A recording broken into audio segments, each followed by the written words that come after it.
يا أيها الذين آمنوا اركعوا واسجدوا واعبدوا ربكم وافعلوا الخير لعلكم تفلحون. مرحبا ويا ميت أهلا وسهلا فيكن، والله يسعد لي كل أوقاتكن يا رب بأي مكان عم تشاهدوا الفيديو وبأي وقت. أكيد ما بننسى نصلي على سيدنا محمد صلى الله عليه وسلم. حبيت أشارك معكم هذا الفيديو، إن شاء الله ينال إعجابكم يا رب. هون رحنا على السوق أنا وأبو الأولاد، فدخلنا على هذا المحل كل شي فيه حلو، بس الأسعار بالنار، اللهم عافينا يا رب.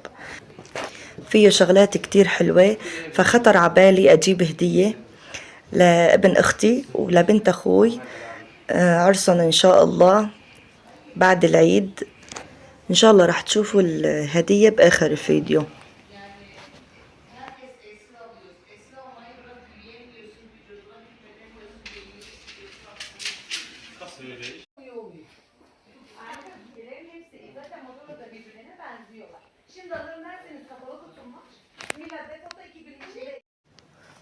وهون شوفوا الفناجين، كل طقم بقول أنا أحلى، طبعا مع كاساتهم ما شاء الله. بس مثل ما قلت لكم الأسعار بالنار، يعني هذا المحل اللي بده يفوت عليه بده يكون معه يعني جيبته مليانة.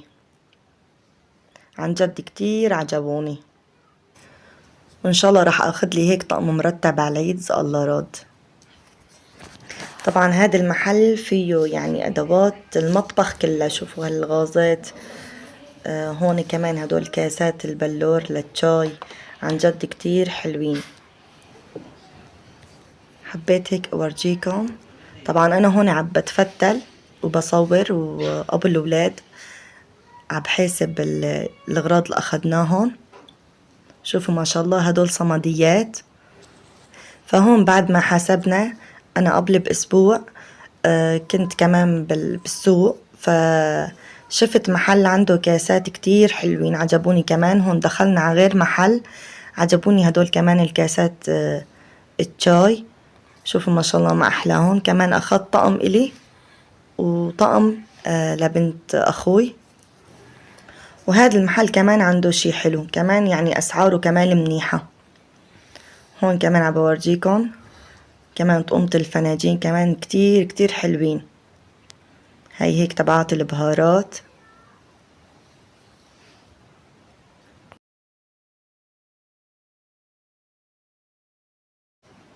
وهون اعتمدت واخدت طقمين مثل ما قلت لكم، واحد إلي وواحد لبنت أخوي، يعني هيك مناسبين للأعياد لرمضان. وهون بعد ما خلصنا شراء والحمد لله رجعنا على البيت، فحبيت اورجيكم ايش اشتريت. طبعا ما صورت لكم كتير لاني في بعض محلات ما بريدوا هون التصوير كتير. إيه هون مثل ما لكم شايفين اشتريت تباسي او نفاضات للدخان. مثل ما بتعرفوا هون كتير يعني عنا مدخنين ما شاء الله، وهدول كتير حبيتهم للمكسرات او للحلويات مثلا بنحطه جنب القهوة. وهدول كمان كتير كمان كاسات كتير حبيتهم. هلا هدول الكاسات بما انه كبار، مو بس يعني مثلا للكابتشينو او لتسخين الحليب لشرب الحليب، بصيروا مثلا للهيطالية للرز بحليب، بصيروا كمان للجيلي، جيلي البستويك. وكمان اشتريت هاي الفرامة، سعرها مو كتير غالي، 60 ليرة. وهي هون البهارات كمان كتير كتير حبيتها، يعني هي منظم، بتحطي انه بقلب البهارات، انه يعني ما ضروري تحطي البهارات مثلا على الرف. كمان كتير حبيتها وسعرها مو كتير غالي، 280 ليرة، الحمد لله رب العالمين. شوفوا شلون يعني بتجي معلقتها منه وفيها، كتير حبيتها ومريحة، يعني ما في داعي انه مثلا ما بتعتزي معلقتها منها وفيها. وهون كمان حبيت هدول الكاسات بنحطه جنب القهوة، اكيد بتعرفوا ما ضل حدا ما شاء الله الا ما عارفون. وهون كمان هدول زوارق صغار، وجبت 2 كبار وهدول 6. هاي الستة ب100 ليرة. طبعا هدول تنزيلات يعني. هدول الزوار الكبار اللي قلتلكن عليهم هدول الواحد ب100 ليرة.